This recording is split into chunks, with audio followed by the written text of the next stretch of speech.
Hey guys, this is Northville Tech. In this video, we're going to learn how to check your order status on Macy's. If you don't have a Macy's account, we will put a link in the description below for you to sign up. But if you already have an account, just open the website, then click Sign In. Now, sign in with your email and password.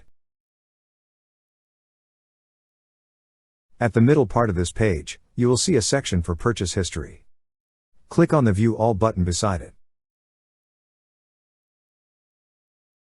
Under Online Orders, you will see two sections, All Orders and Order Lookup. Click on Order Lookup.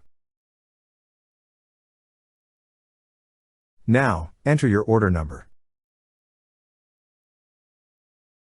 Next, enter your email address or phone number. After entering, click on View Order Details.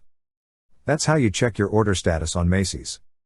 Thank you so much guys for watching, and if you have not yet subscribed to our YouTube channel, please subscribe to our YouTube channel as we create tech videos almost every day.